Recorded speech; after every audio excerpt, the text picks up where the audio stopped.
The way we receive information, the way we receive experience is a choice.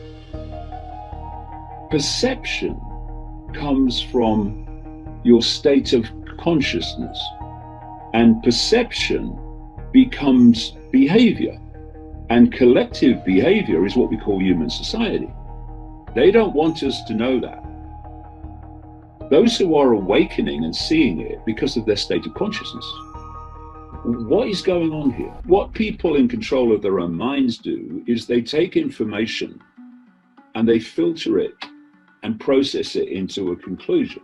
What great chunks of the population do today is take the information as a conclusion.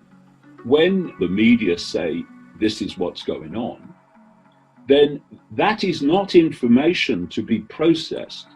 That is a conclusion to be absorbed.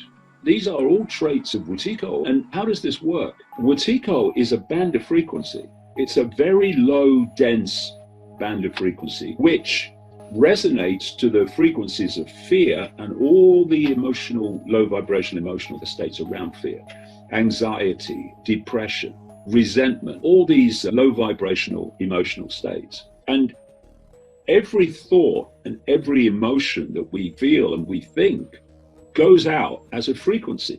Fear is a dense, low, slow frequency. When people are in fear and anxiety, they say, oh, I feel so heavy today.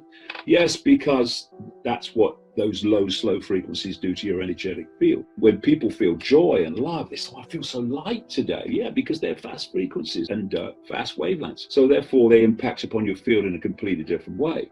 The point of Wetiko is to draw human consciousness into low vibrational states so that attachment, that assimilation can take place. Wetiko is not going once it's got influence. And what it does, it attaches to the lower levels of the subconscious, just beyond the five senses. It puts its perceptual traits into that subconscious level. And then they filter through to the five sense conscious mind.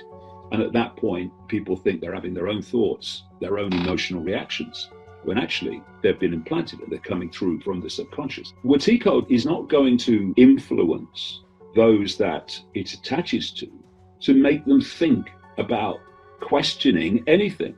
And so people simply stop processing information. They become like a software program. They just take downloads from statements and what have you, and it becomes their reality. The way out is to name it. You have to be able to name it. Yeah, why? Because Wetiko operates in the human subconscious. Once you make it conscious, it loses its power. It's exactly the same as subliminal advertising and subliminal images. I put a subliminal image in one of my books as an example of this. And it's about 4 plants growing next to each other. And you say to people, there's a subliminal image in that picture. And people look, oh no, I can't see anything. And then you point out that in the white bits between the plants, it clearly says the word. And they go, oh God, I didn't see that.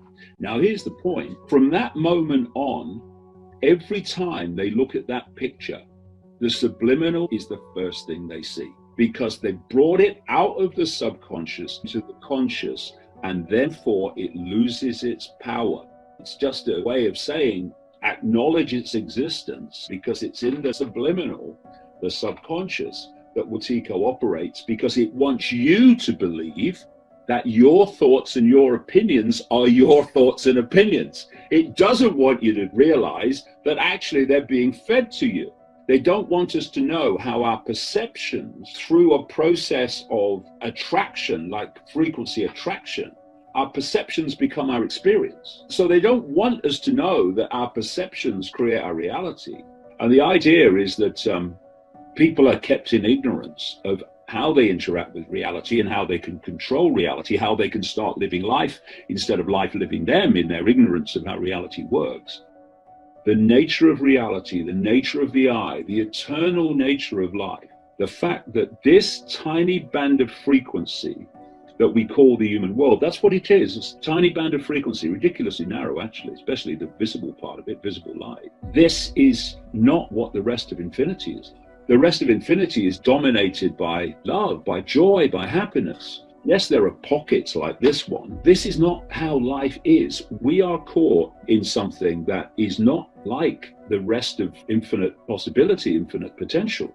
We shouldn't confuse life per se with life in this little band of frequency we call the world. And talking about this awakening, people look at it, maybe just starting to go through this process, and they say, it's not happening fast enough. Why aren't more people waking up? And you go, you should have been with me in 1990, 91, 92, 93, 94, 95, 96. And you would realize that what's happening now is a revolution of awareness happening before our eyes. And more people are going to be affected. This is a manifestation of the truth vibrations. The more people that open their heart and impact upon this field that connects everything with high vibrational energy is being infused into the field, into this human world field. It is. Everything is a reflection of everything else. Whatever's happening in the realm of consciousness expresses itself in the world of holographic, illusory physical reality. We're all connected. We're all one. We're all fish swimming in the same sea. We are connected by this ocean of consciousness that connects all things. This field of consciousness is all possibility. It's all potential. To celebrate your uniqueness is to celebrate the oneness of everything.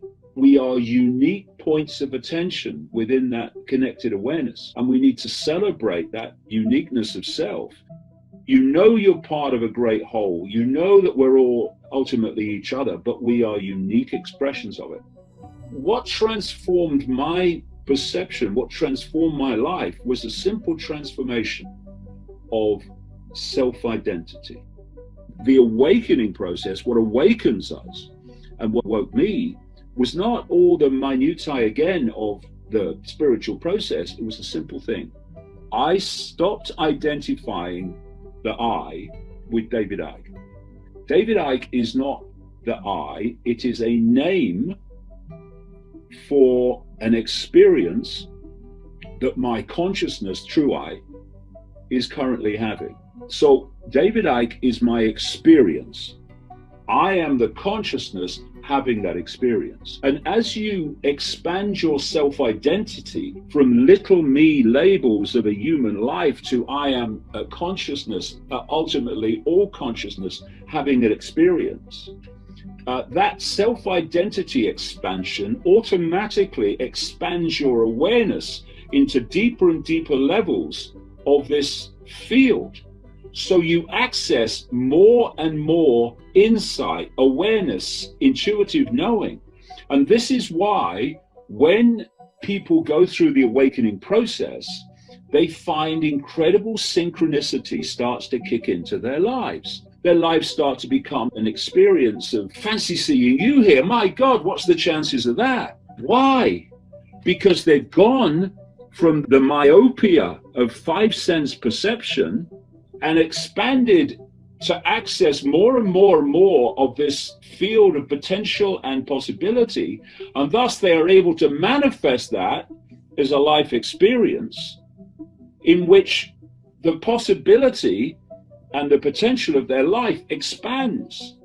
And suddenly they start experiencing things that weren't happening before. For instance, people say, why didn't I see it? It's so obvious. Yeah, but you were in that state before. Of course you're not going to see it. Now you're in this. Now you're going to see it. I've got this synchronicity in my life. Amazing coincidences keep happening. Yes, because you're accessing more and more potential and possibility in the field. Life stops living you and you start living life. It is so much simpler than people realize. The energy that is love is the balance of all things. Wherever love is infused, balance is manifested. So much trauma that people have in their energy field and have in their memories, an infusion of the energy of love can break up those eddies of distortion in the energetic field that trauma brings and balance it all out. And as it's balanced out, the trauma is also balanced out. Love is the answer. Love is the answer to everything. And it's been lost in the academic mind and the scientific mind, the left brain intellect, which is compared with the consciousness of love, is a village idiot again. Love changes everything. Love is all. You can't get more simple than that, and it just happens to be the truth.